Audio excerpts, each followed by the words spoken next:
The Florida Community of Mindfulness is happy to make these talks available to you. If you find this talk to be a benefit, please consider making a donation to support us. You'll find a donation button on the Talks section of our website, floridamindfulness.org. Thank you, and may you be happy and free of suffering. So this is the second day of this 4-day retreat entitled Stabilizing the Restless Mind, Practicing Mindfulness and Calm Abiding. Since that is what we've been practicing, and that is what we've been talking about for nearly the last 2 days, hopefully everyone has a better sense of what these teachings and practices are about and how to do them, as well as by now hopefully everyone is sort of settled into the life of being on retreat, especially for those of you who are somewhat new, kind of living with a schedule and being in a strange bed, so to speak, and new environment, and that we've kind of, if there was any difficulty or challenges in the beginning, hopefully that is all behind us, and we can just enjoy being on retreat. As I said yesterday, we are here to practice these teachings of mindfulness and calm abiding. That is what we are here for. But what we are often experiencing has nothing to do with that. What we are experiencing is often our minds, our mind states, the way we historically approach things, approach life, approach challenges. Just kind of the way we have lived. And so to think that that is something that we can not pay attention to, that is something we can sort of short circuit or go around or repress or suppress or whatever, is foolhardy. Because when we talk about transformation, right, and we call our community or the path we walk is the path of healing and transformation, well, what are we transforming?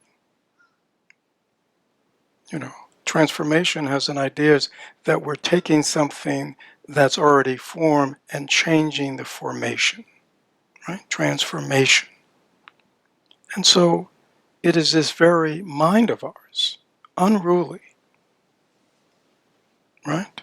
Untrained, filled with all its own ideas about how to do things and how to not do things, full of its own emotions and afflictions, and you know what I'm talking about. That's the very thing. It's not really a thing that's going to be transformed. That we need to transform. It's not something else. It is this very mind. Right? It is all your problems, all your issues, all your mind states. It is all this stuff that needs to be transformed. And it all can be. Because we understand that all the things that arise in our mind are only arising because of causes and conditions from our past. And if we change the causes and conditions and we change the way we relate to these things, we have the power to heal and transform, to change. I mean, that's what, I'll just speak for Buddhism. That's what Buddhism is about. From the Buddha until today. The Buddha was an ordinary person who woke up, transformed, healed, and became the Buddha. He probably still looked like he looked when he was in the palace. So he didn't look any different. What it transformed was his mind and his relationship to the phenomena of his mind. He had wisdom, he had understanding. And therefore he was able to, within the same body, within the same 2 arms and 2 legs and all the sense organs that all of us have, he was able to completely transform that process. That's all that happened. That's all that does happen. Now, many of us have jumped right into the process of changing ourselves, improving ourselves, right? Some of us have been at it for decades. And perhaps, your entrance into the Florida Community of Mindfulness is just the latest chapter in a long history of self-improvement, okay? Now, the unique thing about Buddhism, it says, before you jump, see, we've always just jumped in, right? We just jump into it with very incomplete understanding of the full picture. So in Buddhism, we say, slow down. Slow down. Let's just slow this process down in both a conceptual way, studying Dharma, so we kind of get the bigger picture of what's going on, and why certain actions are wholesome and non-wholesome, why, how afflictive mind states are created, how positive mind states are created, what this mind's about, you know what I mean, to try to, get an understanding, conceptual understanding. But most importantly, it has these practices that we're doing here, which says, before you jump into transformation and healing, let things settle down so you can see clearly, right? Because oftentimes we jump into the problem of ourself from what viewpoint? The viewpoint of our neurotic, confused self. Like the neurotic, confused, delusional self says, I am going to change myself. Right? And you wonder why it kind of hasn't worked. It's not from effort. It's not from trying. It's just because, we don't have a clue of how to really go about it, and we don't have, it's like I said yesterday. If I want to see clearly what's going on around me, the first thing I got to do is clean my glasses. Right? Then I can look around. But as long as I'm wearing dirty glasses, which I happen to be wearing right now, by the way, noticing that,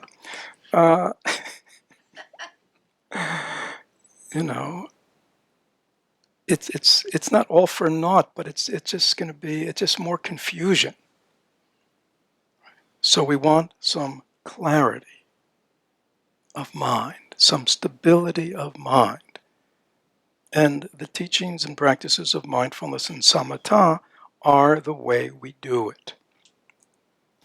Now, Thich Nhat Hanh, he calls samatha, the practice of samatha, which traditionally is called calm abiding or mental tranquility meditation, he calls it simply stopping.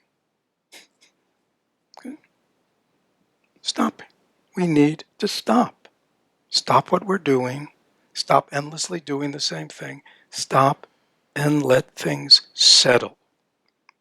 He uses the example that this kind of meditation, what we're doing is stopping and letting, the sediment that's all been stirred up by our constant doing, to settle. Right? And he uses the example, and you probably heard it, where he says, if you're walking into the lake and you want to see to the bottom, right? Stop walking. If you keep walking, you're just going to keep stirring the sediment up and you're never going to see the bottom. And you think maybe the problem is, oh, it's a cloudy lake. Right? No. The lake is pure. It's we're stirring things up. Right? And when you understand it, then you do what? Then you just stop. You be patient. And you let the sediment settle to the bottom, and then you can look around to see what's there. Right? The process of looking around to see what's there, we call insight meditation. Okay? But the reason some degree of samatha is needed first is, as long as the water's all muddy, right? We won't see clearly, and it'll just be very difficult. Now, there's a concept that comes from Chinese Chan, Chinese Zen, and you've heard me, some of you probably talk about this before, where mind is called the host, and all the things that arise in the mind are called the guests. And this is important to understand because for many of us at this point, we have that confused, right? See, we think all the guests are me. We think all the thoughts, feelings, perceptions, memories that are arising in my mind are me. So we give them an incredible amount of importance and identification. Is that clear? But if you're a host, if you're the host, you know when your guests come that they're the guests, right? And one of the things that defines the difference between a host and a guest is the host stays and the guests leave. Everybody understand what I'm talking about? Okay. The host is that which stays. The guests are those that come and go. And when you know that, you can even be put up with some fairly unpleasant guests. Because you know what? They're going to leave. They're leaving, right? They're not part of the furniture. It's just temporary, right? Now, how you deal with the guests, especially the unpleasant guests, is something else. But this fundamental knowledge has a lot to do with how you relate, right? And the problem is we do not know the difference between host and guests. It is confused. We don't know, even conceptually, that our mind nature is sort of this empty, spacious awareness in which things are endlessly arising.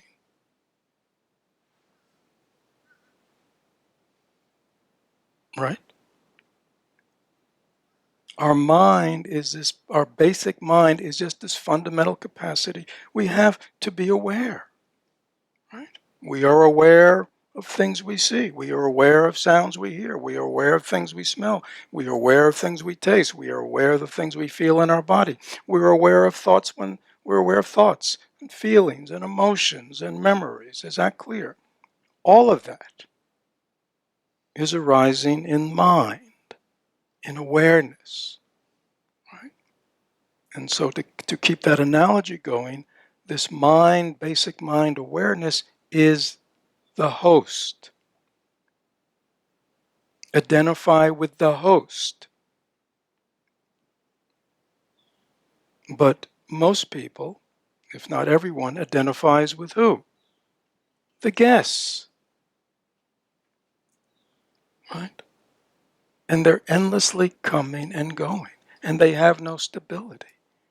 Right? Some guests just show up anytime they want. You probably know people like that. They don't even call in advance. Right? They're just knocking at the door. Hello? Right? No. I say, don't answer the door. You know, if you peek out and you see who's there and you go, don't answer the door. If you answer the door, you only have one person to blame. Is that true? Right? They can't help themselves. Right? They're just showing up for whatever reason they're showing up. But we're the one, at the door. And we're the one looking through the people. And we need to understand clearly they're the guests and I have some freedom in how I relate to the guests. Now, that's a very nice concept, right? And maybe all of you are going, oh, now I get it.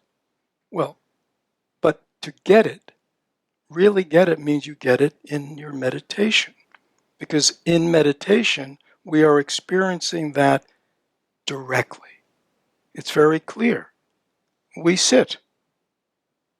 We sit in mindfulness. We sit in awareness. We sit in concentration. Is that true? That is what we're trying to do. And as we're doing that, what happens? At the same time that we're trying to do that, what happens? What do you notice is happening all the time?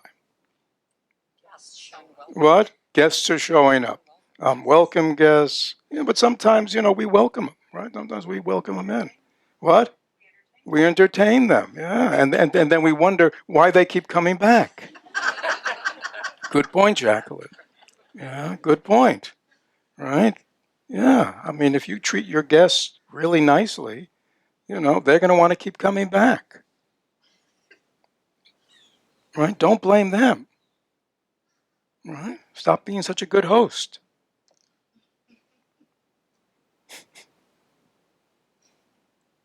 Okay?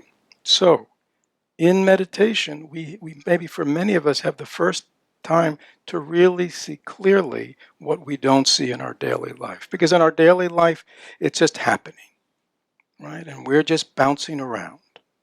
That's called the monkey mind. The monkey, like the monkeys in the zoo, they're jumping around, right? You see them, they're swinging here and swinging there, and they're looking there and looking there, and they're fighting with each other, and just, right?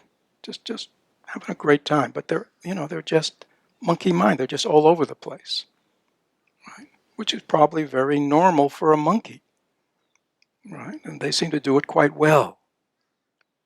But when our mind is jumping around in all directions, following everything it sees, everything it smells, everything it tastes, reacting to everything that's going on in the environment, and reacting to everything that's going on in the internal environment, we might call about our thoughts, our feelings, our perceptions, our memories.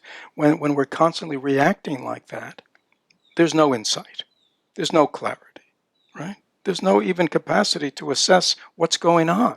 Because why? Because we're lost in it, right? And it seems so normal. So the first rule is what? Stop. Samatha. Is that clear? That's what we're doing here. Now, can we come to a complete stop? In a 30-minute meditation period every day in our daily life, even in a 4-day retreat, can we come to a complete stop? No. Maybe some can who have a very strong, concentrated mind. For most of us, no. But we can come enough of a stop, right? There is a difference between driving at 20 miles an hour and driving at 80 miles an hour, right? So we need to stop enough. We need to let the sediment settle down enough so we can begin to look around at the terrain of thoughts, feelings, perceptions, what's coming in, what's going out, what's wholesome, what's unwholesome. Right? I mean, maybe tomorrow we'll talk about, this retreat is stabilizing the restless mind, remember? Well, when the mind begins to experience its innate capacity to be calm and to rest, from that vantage point, to look around and you'll see much more clearly what disturbs it. You see? If your ability to try to figure out what disturbs it is always going on within the monkey mind rat race, things will not be clear. And it's much more difficult. And it's also just, that's just part of the drama. I mean, even if you get a little insight into yourself, you won't be able to act on it with any consistency. Why not? Because you don't have mindfulness. Right? You don't have the capacity to consistently sustain something in your mind over time so it can really take effect. Right? So that's why many of us are even our attempts at changing something we know, right? It's like how many of us say, I know better? Or, I mean, I've been through this 10,000 times. I can't believe I'm doing it again. Well, why are we doing it again? Because that insight that we have that somehow this is not healthy, this is not wholesome, this causes suffering to myself and others, we're unable to sustain it because we don't have that energy of a mind, that consistency of mind, right? And so where do we develop that? Well, one of the simple ways to develop is on the cushion, right? In a 4-day retreat, we can begin to get some energy, get some capacity of follow through, right? When we drop it, we pick it up.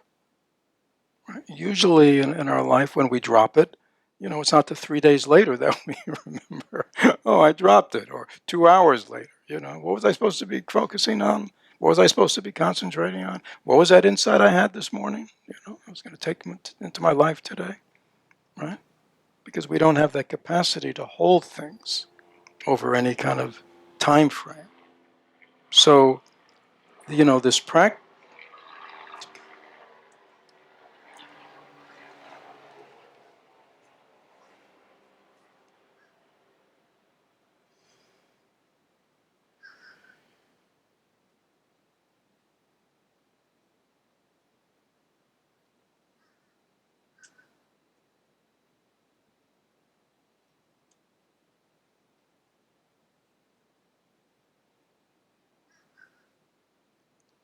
So again, this practice that we're learning here, where we concentrate on something, where we set an intention for something, and we learn to hold it throughout the day or throughout a meditation period.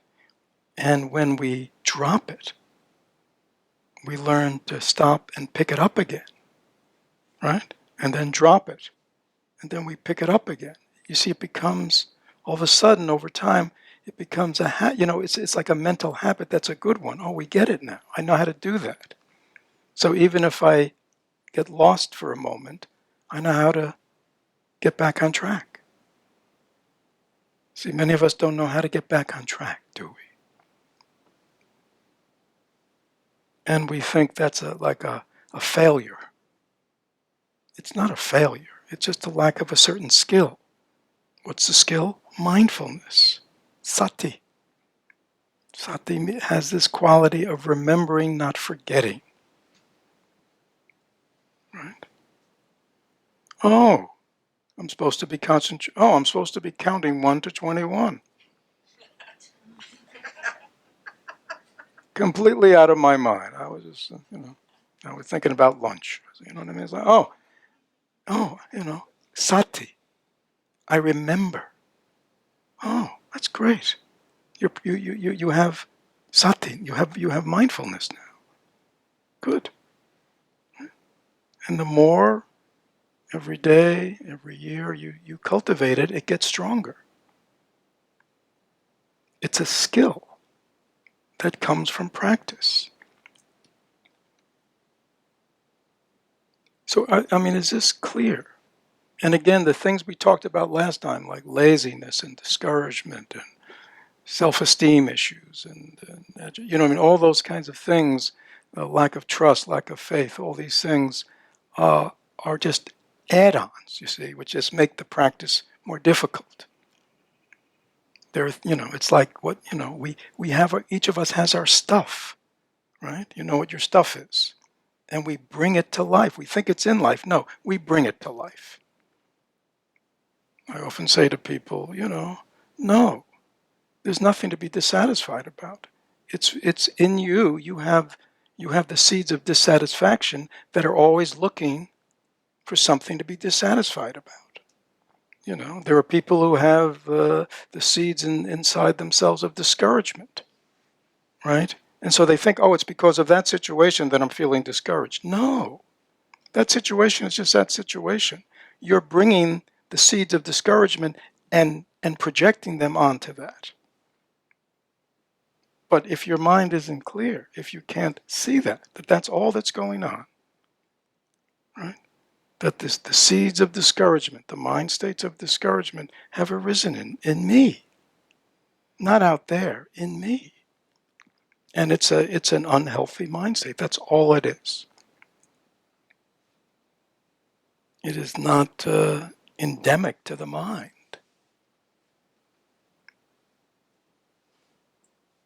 The mind is pure and vast and open and spacious and just aware. It doesn't have issues. What has issues? The self has issues. The I, me, my has issues. Lots of issues, depending on how much it's issue-oriented. But the mind itself in its nature has no issues at all. It just flows along from moment to moment, aware, present. Right? That's why I was saying yesterday, that's one of the things we need to trust. Even though that's not our experience yet, from hearing the teachings, reading the teachings, oh, that is my mind nature. And every now and then you'll have a little touch of it, right? You know, the mind will just come to a rest,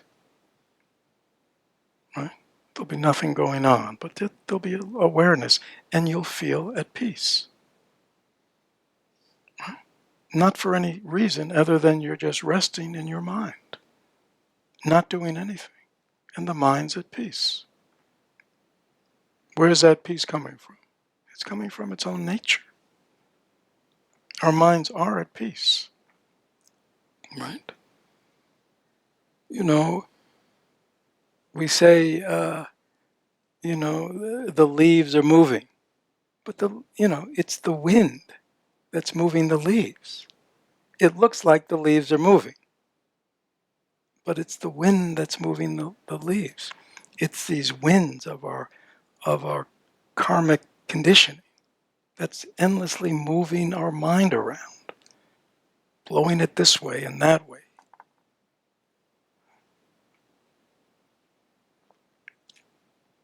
Any questions about this? Yes. So you talk about impermanence. I'm just wondering if the seeds in the store consciousness are impermanent. Yes. So the question was referring to what we in Buddhist psychology call the storehouse consciousness, where the seeds of all our experience are. It probably somewhat relates, but it's sort of different to what we might call the unconscious. It's a part of our mind we're not conscious of, but yet holds the seeds of everything. Yeah, they're all impermanent. They're seeds, right? Seeds just are an entity unto themselves that only have the capacity or the power of that specific seed, right? A seed of a palm tree, a palm seed, will not grow an oak tree, right? It can only grow a palm, right? Right? Every seed only has the potential of its own conditioning. And so when we either stop cultivating those seeds, or we transform those seeds, or we stop putting those seeds in the ground or whatever of our consciousness, they will not be there, right? I mean, is that clear? I mean, even if you have bare ground, you think, oh, maybe some of you who've gardened, you've had this experience where you kind of clean the garden and you go, oh, wow, beautiful, no weeds. And then you notice over the coming weeks, things are growing. Well, is it a miracle? Right? I mean, you start calling your friends, there's a miracle going on in my garden. I mean, there was nothing there and all these things are just appearing. Right? No, it's not a miracle. The seeds were still in the earth. Right? The roots were still in the earth. They had not been taken out. And so therefore, when there was moisture, when there was heat, when there were, they grew. It's just like that. I mean, it's not, again, it's not a mystical process. It's not an esoteric process. It's very practical, very real. And so the process of transformation, we can go about it, with absolute confidence and certainty. That's all, I have been conditioned, my mind has been conditioned because of causes and conditions from the past. That is all. And these causes and conditions have left seeds and impressions within my storehouse consciousness. Right? That's all. Now, from this moment on, if when these seeds or experiences or formations from my past arise, I handle them skillfully, wisely, so they don't continue to grow and empower themselves and develop. And at the same time, I'm very consciously cultivating only wholesome seeds. It's like gardening, right? It's like, yeah, you want to pull out the stuff you want to pull out, but the main thing is like, what do you want to plant, right? I mean, gardening can't just be about weeding, right? I mean, gardening has to be about the flowers and the vegetables and the things you want to grow, the things that are nourishing and beautiful. I mean, that's the emphasis. But we also, again, depending on our karmic load, some of us, have a heavy-duty karmic load. There's only affliction. I'm just taking an extreme. Okay, so then we have to do a lot of careful pruning and whatever to make some room. Okay, that's all, right? But many of us, I think, are more mixed. We already have areas of our mind where we can grow some nutritious, beautiful things already. And just over time, we extend that and, begin to lessen the amount of space in our garden where the weeds grow. And over time, if we're consistent, we will one day have a very beautiful garden. And that will be the primary thing growing in it. It doesn't mean every now and then we don't have to do some weeding, do some pruning, but it's not like it is in the beginning. I mean, it's as simple as that. But as we've said, there's a complexity to our minds that we can't believe it can be so simple, right? Because we think what? Wow, I'm a very complicated person, right? And we say that quite proudly. Whew. I mean, like nobody's as screwed up as I am. I mean, like it's almost like a, right? I mean, and we have to realize that when we talk that way about ourselves, we are reinforcing that belief within us, which of course is not, I mean, if I say, no, this piece of land can never be made into something beautiful, right? Right? No, impossible. Well, then what kind of effort are we going to make? You see? And we don't realize that it's the way we've conceived, the project is creating our response to what needs to be done. That's all. Another person looking at that same plot of land will go, oh, wow, what potential there. I just got to do this, this, and this, and this. That's all. Can you see? Looking at the same plot of land, but very different mind states. And I think that's very much, what goes on in human beings. And some of us are on this end of the continuum, some of us on this end of the continuum, most of us are in the middle, but confidence in the path, confidence in the teaching, confidence in the teacher, confidence in the methodology, helps us get over our own limitations, our own mind of doubt, our own mind of discouragement, Is that clear? Especially for those people who have that kind of mind. It's just a mind state. And something, because you've believed it and acted on it, it seems to have some truth to it, but it's not.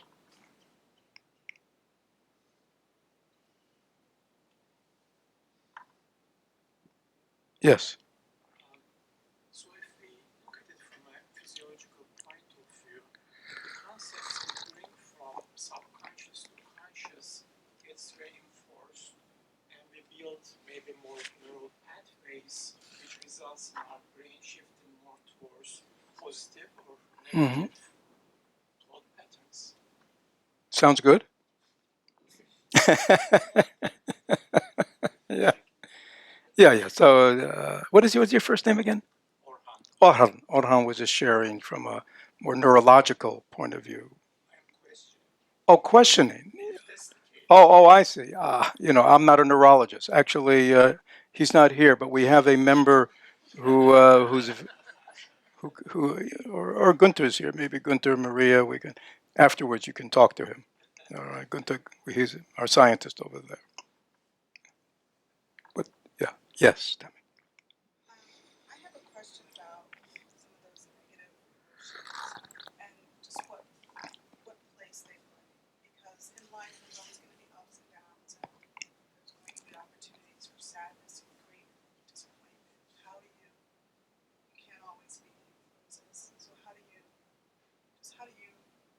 personally? Can we talk about? That's a wonderful question. Can we talk about it tomorrow? No. I want to talk.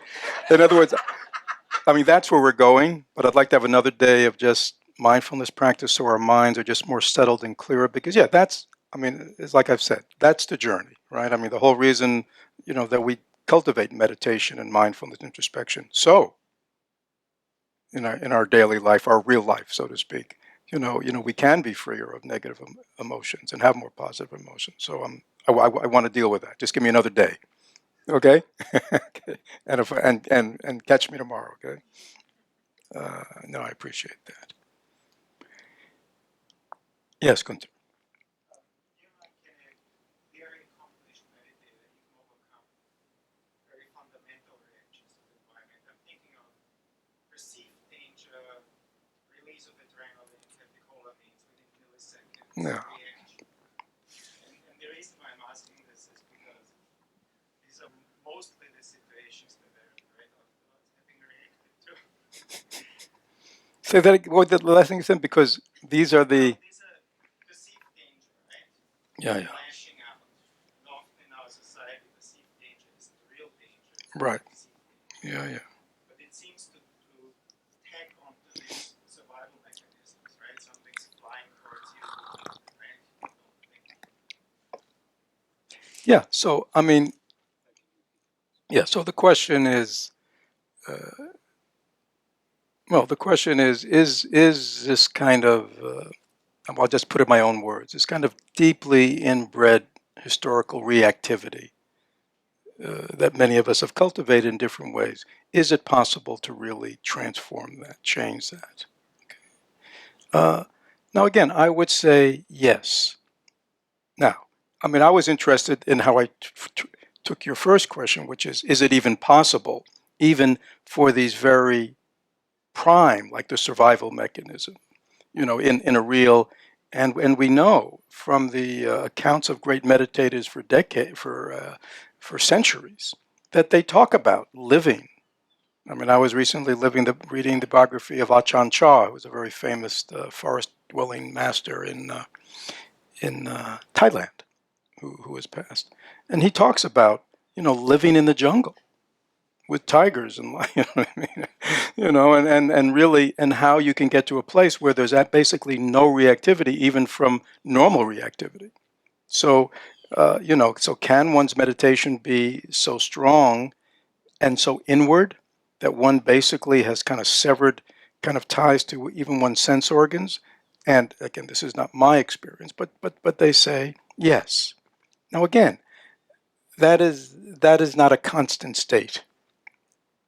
All they're reporting is in a specialized environment where they just keep going deeper and deeper into the mind. They can basically lose that connection temporarily, and it's usually like a trance state. I guess that's another way to put it. It's like a trance state. But I think you're talking about something more mundane, right? Yeah, because I think the key thing is what you said. Our perception of danger. I think there's the liberating piece, to acknowledge there's a perception, and the perception's arising in my mind, right? It's not arising out there. It's arising in my mind, and we know that anything that arises in my mind is just an empty concept. It has no solidity, right? And so if you ask me, can either by a deep meditation that actually unpacks the empty nature of all our perceptions, or or at a more cognitive level, reshifting, rechanging the perception. Because again, the perception we have of danger when there's really no danger is something that we have developed, often unconsciously, right? Because of things that have happened and the way we responded unconsciously to them, reactivity. So if you ask me, yes, can deeply embedded patterns of response, we call that reactivity. There's no, as opposed to, we might say, responsive, where there is some sort of conscious response, but we're talking about sort of an immediate reactivity. Yeah, I think that could be changed, but one has to be very conscious and directive about that, and I think that often happens as one goes on in one's practice. I think in the early stages of our practice, the first 200 years or so, uh, it's sort of like there's a lot to deal with. It's not like the whole thing's sort of a mess, and just to kind of sort things out, and focus on the most difficult stuff first, is often what happens. But over time, as things sort of settle down and we're not so bounced around, then I think it often becomes clearer what are these kind of deeper patterns of reactivity that just really very much have a life of their own and are very spontaneous. They just, like you say, happen. So again, I think at that point, because you know what they are, one can bring conscious awareness to that, both as things arise, so your perceptions of things are clearer, but also, when one can practice in one's mind. One sort of knows the situations, and talking about neural pathways, of which I know absolutely nothing. But, neural pathways are pathways that are conditioned within our brain, right, by experience. And the brain is not very good at discerning reality. Whatever it processes, it processes. So, involving oneself even in an imaginary situation that elicits all the responses also is a way to work on it. Okay? Yeah. I want to work for a bit from a text. And some of you are familiar with this text called The Way of the Bodhisattva, Shantideva. It's a much loved text for me, and I've taught it 3 or 4 times at intensives over the years, so there are probably several people here who are familiar with Shantideva and this path of the Bodhisattva. He was an 8th century Indian, great Buddhist scholar and practitioner who wrote this text, The Way of the Bodhisattva. And it's really one of the great teachings, all in verse, by the way. It's really a verse poem on really the path of awakening from beginning to end. It's called the Way of the Bodhisattva by Shantideva, 8th century Indian. And it's based on the paramitas. Again, we won't go into that. So this is chapter 5. And it's the translator translated it as vigilant introspection. Traditionally, this paramita is the paramita of virya, which is energy. So it's really talking about the energy, the mind energy we bring to our introspection, right? Again, like I was saying earlier, and again, I'm not a linguist, but there's inspection and there's introspection.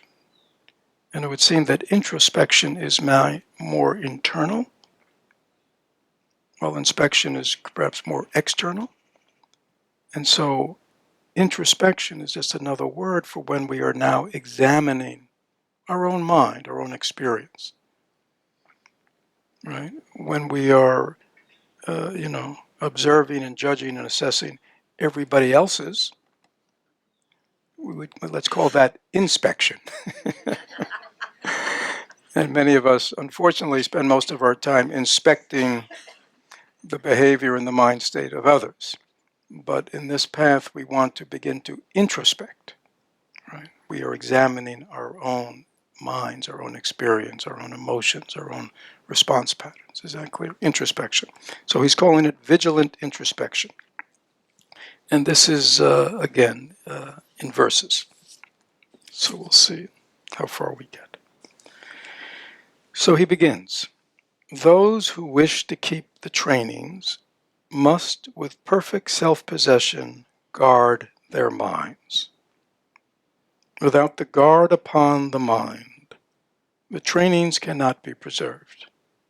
Okay, so this sounds a little bit like what we've been talking about the last couple of days. This is 8th century India. Okay, a long time ago, totally different culture, and yet same issues in meditation. Is that clear?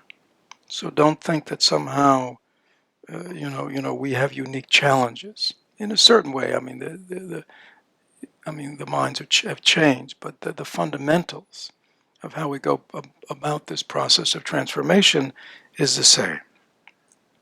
For those who wish to keep the trainings, and we could just interpret trainings means anything you want to train in, okay? Anything you want to train in. Those who wish to keep the trainings must with perfect self-possession guard their minds. Without this guard upon the mind, the trainings cannot be preserved. This is very important. This is the first statement. Because if you ask yourself, and everybody just close their eyes a second, and ask yourself, do I have a guard upon my mind? I mean, have I even thought about hiring a guard? Or does my mind just, open to anything? I mean, this is profound, and I think it's a reason why he begins here. If you want to keep the trainings, if you want to persevere in anything, we must have a guard upon our minds. Okay? What does a guard do? Keep out the bad, but let in. Yeah, this is important, right? Right? You see, I mean, this is important. We want a guard that does both, right? But there's somebody there, at the gate, at the door, going, yeah, you can come in. No, you can't come in. Without a guard, if there's no guard at the gate, if there's no guard at the door, what's going to happen? Well, anybody can come. Good guests, bad guests, indifferent guests, dangerous guests, loving, it's all wide open. Now, if this sounds like what's been going on with you for most of this life, all right, don't get discouraged. Realize, oh, no wonder. All right? No wonder all those people in gated communities have a guard at the gate. Oh, now I get it. You have to have spent many years in Naples to understand that one. Right? No offense. But it is something we learn very clearly living in Naples, which I lived for 25 years. Yeah. So, second verse. Wandering where it will, the elephant of mind will bring us down to torment. I mean, Shantideva, he's very strong. And he's steeped in a kind of worldview that may be familiar to us. Here we are at a Catholic retreat center. Of course, it's what it used to be, where hell realms were very much part of the culture.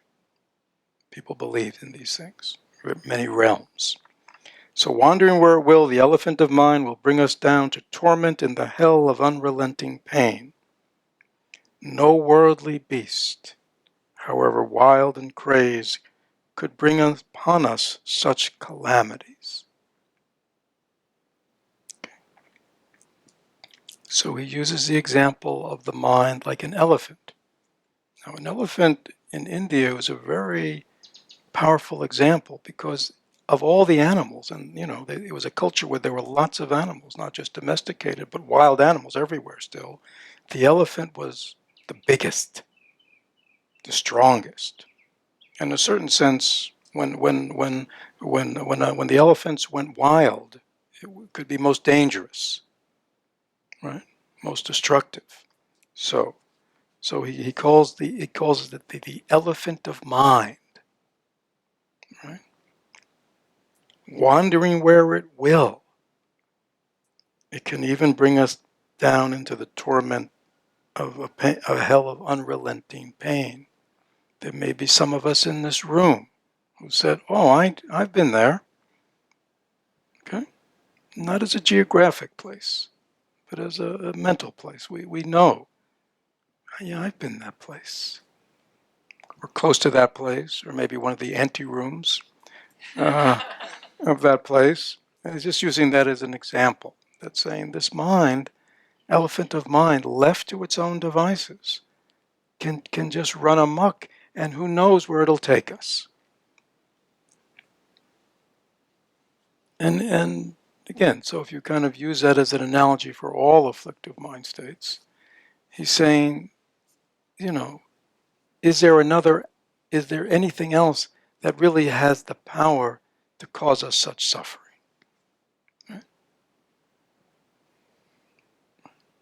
Than my own mind.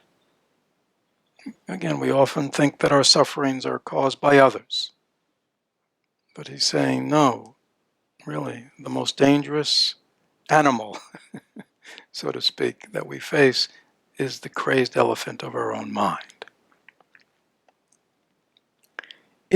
Third verse, if with mindfulness's rope, the elephant of mind is tethered all around, our fears will come to nothing, and every virtue will drop into our hands. Okay, so this is important. He's making it. Remember, I was saying yesterday, you need to be convinced that the methodology works and will deliver for you.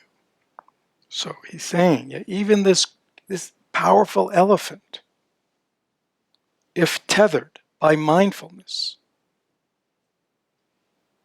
will, all our worst fears about life will come to naught. And every virtue, every goodness, every positive thing can come to us. Right? But as long as this elephant is running amok, right, that will never happen. Again, if anybody has seen pictures or anything, of an elephant stampede in Africa or India, when these guys run amok, it is dangerous. I mean, they just go through villages, knocking over everything. They go through fields and they just destroy everything, right? They just run amok. So, he's using verbiage that's very real to people. They understand that. It's a little distant from us, but so we need. Now again, when we hear tether, that doesn't mean the elephant's got to be tightly bound, right? The elephant doesn't have to be tightly bound, but it has to be, in the beginning, there has to be a chain. Some chain, right, that holds it. Now, and if you've ever been to India, you see, once the elephant is trained, this little guy can be up top. The mahout can be up top, and in the end, and will follow the elephant, right? Or it's like if you've ever been to Southeast Asia, you see these quite large water buffaloes, right? I mean, they're quite big, you know. And you see little kids, 5 and 6 years old, riding them along, and the buffalo, will follow them, will listen to them, because they've been trained. But also, if you look closely, oftentimes there's a little ring through the bull's nose, and it's connected to a little rope. So if the bull does begin to go this way or that, if it's not trained, they give it a little tug.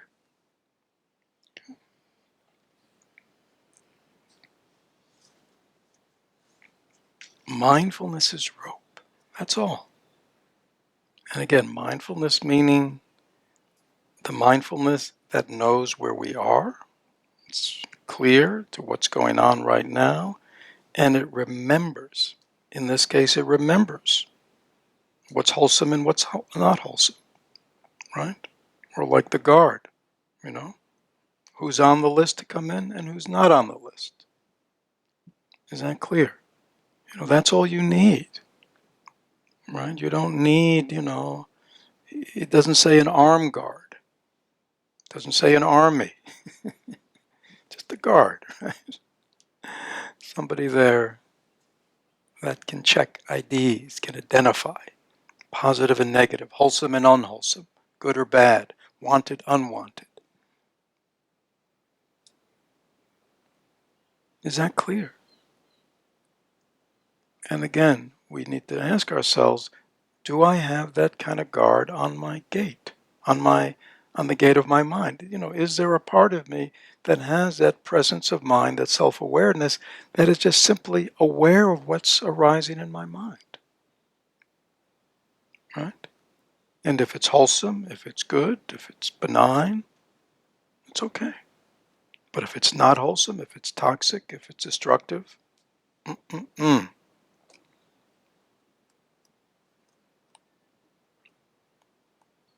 right? I mean, is that clear? I mean, many of us endlessly ruminate about things from the past. Could have been just 10 minutes ago, could have been years ago, where that rumination is fundamentally a source of suffering to us, right? And yet, there's nothing inside us that goes, you're causing suffering to yourself. Stop. See how simple that is? That little bit of self-awareness, that's the guard. That's mindfulness. It's mindfulness that tethers the elephant. Okay? So don't think you have to bind it. Like it's like that kind of thing. Many people think, they got to struggle with their dark self. Got to struggle with their... No, if you're struggling with it, you're going to lose. Right? It's an elephant.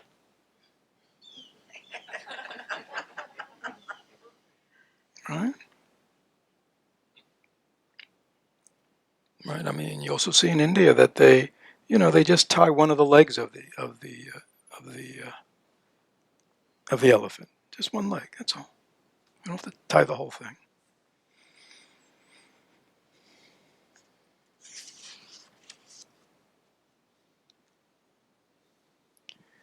By the simple binding of this mind alone, all things are likewise bound. By simple taming of this mind alone, all these things are likewise tamed.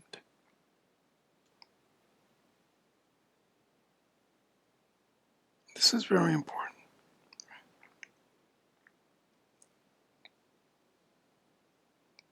Many of us our struggle within ourselves, with our thoughts, our feelings, our memories, right? All of it, right? Is we deal with it sort of case by case, case by case, situation by situation. How do I react here? How do I respond here? What do I do here? Which is a lot of work. And you think you need a lot of skills. But he's saying by simply binding the mind alone, all the issues and problems of the mind are bound. Why is that? Because everything that is arising, all your thoughts, feelings, perceptions, memories, afflictions, whatever, are all arising where? In the mind. Oh. So if I learn how to work, tame, train my mind, everything is taken care of.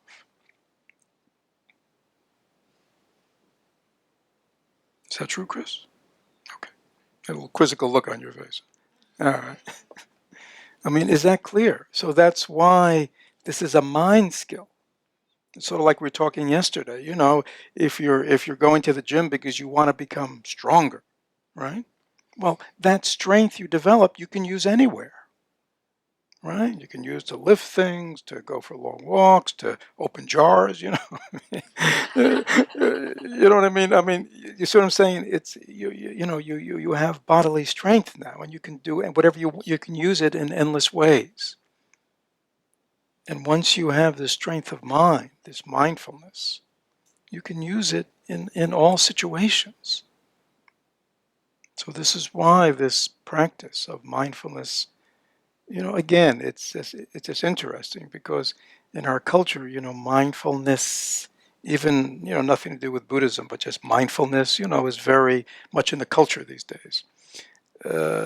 But yet you can see, and this is 8th century text, and it goes back to the time of the Buddha, that actually mindfulness has a centrality, right, to the whole kind of human life. This awareness that without this mindfulness, without this guard at the gate, that it's incredibly difficult to not, lead a very up and down, back and forth, happy, sad, just because it's just a wild elephant just stampeding around. For all anxiety and fear and pain in boundless quantity, their source and wellspring is the mind itself, as he who spoke the truth declared. He's referring to the Buddha. So again, if there are any cardinal principles that as followers of this path, to whatever degree, whether we're going for full enlightenment and total liberation, or we just want a calmer, stabler mind, or we just want to be a nicer person, whatever, whatever your aspiration,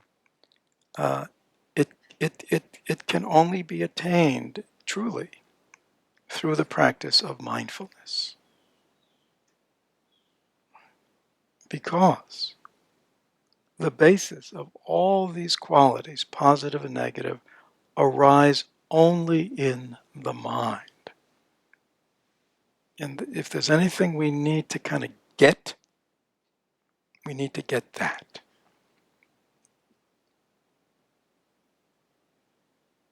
If there's anything we need to get that everything is arising in mind. And so if we want to change how we are, how we feel, how we react, we have to do that introspectively within our mind. We have spent most of our life trying to change the outer circumstances and the people in order to create a mind state within ourselves, right? To feel safe, to feel secure, to feel happy, to feel loved, all to feel worthy. Always we have looked to external circumstances, and by controlling them, that somehow we can create the mind state we seek. Buddhism goes the other way. It doesn't deny that, that we're not affected by the world and we don't respond to the world, but it understands that all mind states are of the mind. And mindfulness, meditation, insight, introspection are all ways, are all tools that we can use to transform the mind, understand the mind, clarify the mind, calm the mind. This is why the centrality of the meditative path is so essential, for really psychological well-being in the truest sense. I mean, are there any questions about that? Yes, Maria. Well, when you were talking about the gardening and that metaphor, I realized through that practice, comparing it with a garden, one can have a very beautiful garden, but if you go away for a couple of months, the garden can instantly, even if you have a gardener, so to say, you think, oh, it's in a way taken care of, you come back from a very real experience. I talk in both ways, and the bougainvillea is all mildewy, and the plants, they have lice, and it's like, the gardener did only part of the work, and the hedge looks beautiful, the grass looks beautiful, but some areas are just totally overlooked, and it is a constant process of maintenance and of processing and work in that sense. Yeah, but again, as I was trying to say earlier, I think, so this is for the recording. Yeah, so Maria is kind of continuing with the gardening analogy and from her own experience and just saying, yeah, I mean, it has to be a gardener who's attending to everything. And it has to be consistent. Now, again, the good news is, right? The good news is, Maria, is that it's more work in the beginning. It's more work in the beginning when we don't have the gardening skills yet. It's more work in the beginning when, the garden's just out of control, right? So we might say there's more work, okay? But over time, as you develop your skills in gardening and as in time you select the right plants, and hopefully they're not high maintenance plants. We want to get over the high maintenance stuff, right? Low maintenance, just consistent, zero escape, doesn't need too much watering, too much attention, but yet needs tending. Over time, it'll become more like that. Okay. So it's a process. Again, in the beginning, it's more work. You know what I mean? To learn the skills and get the garden just we want, the right plants, and and which ones we work. But over time, once you kind of got that down, it's just a matter of, tending it. And that can be a pleasure. It doesn't have to be a lot of work. Any other questions about what's been read so far? Good. And so he says, harmful beings are everywhere like space itself. Impossible it is that they should all be suppressed. But let this angry mind be overthrown, and it's as though all the foes have been subdued. And then this very famous analogy where he says, to cover all the earth with sheets of leather, where could such amounts of skin be found?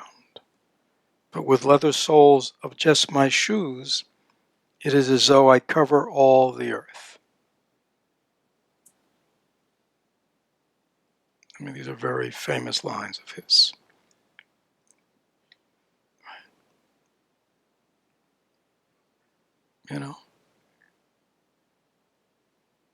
As long as I think my anger is caused by them, as long as I think my anger is caused by the situation, I will always have anger. Because we can't control people. And he says harmful beings are everywhere. I'll let you decide whether that's true or not, but there's certainly some truth to it. Again, acknowledging that there may be many people who see us as harmful. So it's not one-sided. But most people look out in the world and see foes, see enemies, see people in their way or wanting to do them harm. Right? And either we go on a campaign to suppress them all, to beat them all, to convert them all, right? Like some people do, or we realize this anger and this perception of a foe is arising in my own mind and nowhere else. If I can take care of that perception and that emotion within myself, then I'm free to go anywhere.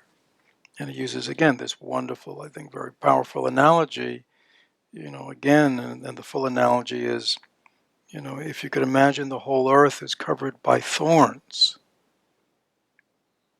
right? We could gather sheets, here he says leather, because we want to walk about on the earth, don't we? So one strategy is what? Let me cover the earth, every square inch of the earth, and then I can walk around safely in my bare feet. One strategy. Or else he says, I can just cover the soles of my feet. And then the thorns don't bother me, do they? It's sort of like, what he left out was, you decide. You decide what you want to do. Many of us have been on a project like that, without even knowing it. If I could just cover the earth and all the people and all the circumstances of the earth, then I can walk about easily and safely, right? Without any affliction, calmly and peacefully.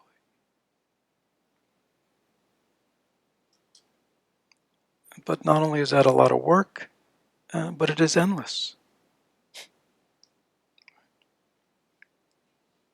So the analogy of let me protect my feet from the thorns. And of course the feet are the mind, right? And the leather or the shoe, the sole is, mindfulness, the guard. Let there be something between me and the thorns of life that protects me, keeps me safe, keeps me from feeling pain, right? We can, if we have good shoes, good boots, we can walk on thorns, right? We can walk on rocky terrain and our feet won't hurt, will they? It's really wonderful, isn't it? To have a good pair of walking shoes. But if we are barefoot, then it's very difficult. Struggle, painful.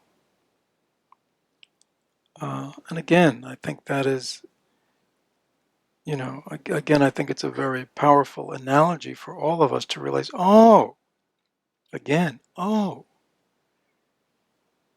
wonder kind of life hurts so much, right? I thought it was me, or I thought it was just light, no, I didn't have anything to protect me. I didn't have a barrier between me and the thorns, so they didn't strike. Is that clear? And that's an important kind of epiphany.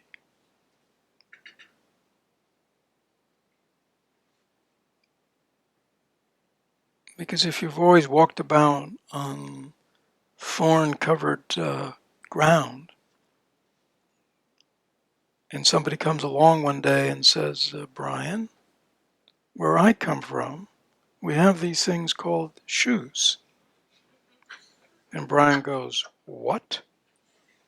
I've never heard of that. He said, and somebody says, oh yeah, they're like, it's like a piece of, covers the bottom of the foot, and you tie it around, and when you have that on, you can walk about, on the thorns or on the rocks or the dusty road, and your feet won't hurt.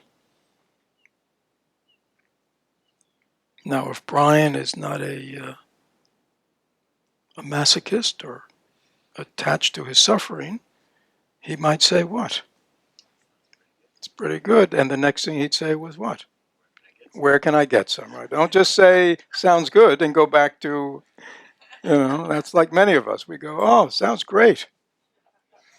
And then we just continue on. No, it's like, oh, I got to get me one of those. Okay? And I got to start wearing them.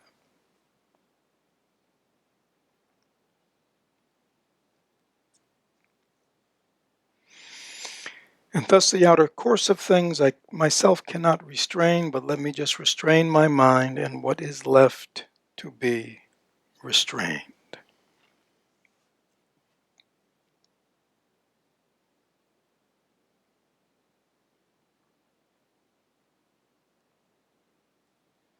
And then he says, recitations, austerities, long though they may prove to be, if practiced with a distracted mind, are futile. So the knower of reality has said. So again, what he's saying, now he's probably speaking to people of his time. He's sort of saying kind of ordinary religious practices, like, reciting mantras or prayers or doing various kinds of austerities. He said, even though, one can do them for a long time, if the mind is distracted, no benefit will come from them.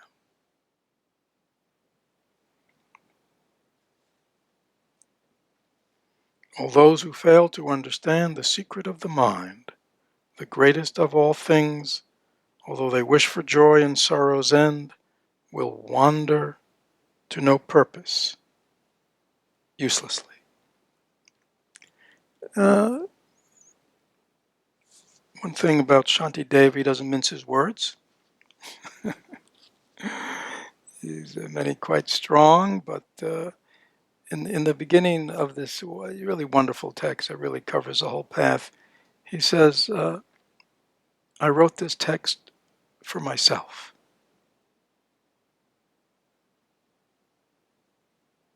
To remind me about all the things that I have learned during the course of my years of practice. And he says, and if they might benefit someone else, then I'm happy. But he said, I primarily wrote this as a reminder to myself. Okay. So again, it sort of ties in with the things we've been saying up to now. We need to see the relationship between the meditative practices, the mindfulness, the concentration, the resting the mind, the letting go, learning to let go of thoughts, learning to let go of mind states, learning to let go of stories, either before we go into them or just as we go into them or when we're deep into them, to wake up, to be aware, and to let them go. This is the practice. And over time, we'll get better and better. It's easier and easier. Many people, they say, these mind states, these afflictive mind states, my anger, my fears, my hurts, once they come into my mind, I can't let them go, right? Many people feel powerless. That's not a good feeling, is it?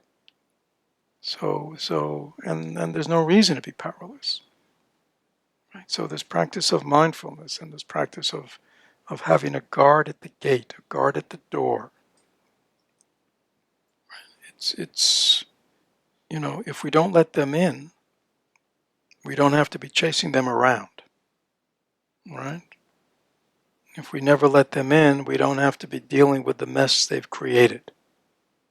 And oftentimes we're sort of on the back end, right? So we want to, over time, develop this mindfulness, okay? So we can catch it much earlier on. where it's much easier to deal with these mind states. And again, we practice this on the cushion, but please practice this, throughout the day here. Use this calming, use this centering practice of concentration on an object, on the breath, to clarify the mind. So then, therefore, we can observe what's arising within us with some clarity, no longer any confusion. We can see what's what. We can see what's causing happiness to grow in me and what's causing unhappiness to grow in me. What's causing calmness to grow in me and what's causing agitation to grow in me. And then we can, respond accordingly. But without that guard, without that part of our mind that's kind of watching, it's very difficult. So please, use this day, ideal conditions. We have a couple more days of practice. Today is what?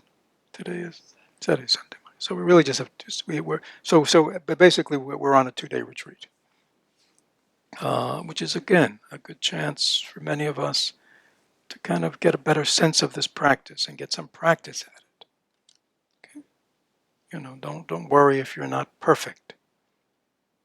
I always see Sally over here, the pianist. Sally, every time you start a new piece, do you play it perfectly? No? Is it sometimes embarrassingly how terrible you play it? Okay. And do you just kind of close the piano and walk away in disgust? Well, that's not the answer I wanted.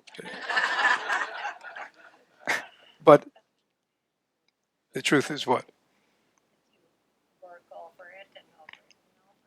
And eventually that which seems so difficult and sounds so horrible, yeah, slowly, yeah, and slowly, though, you reach a point where it sounds like something, right? Okay. This is no different. Okay. This is no different. Okay. Good. So we'll stop here and do outdoor walking meditation before lunch.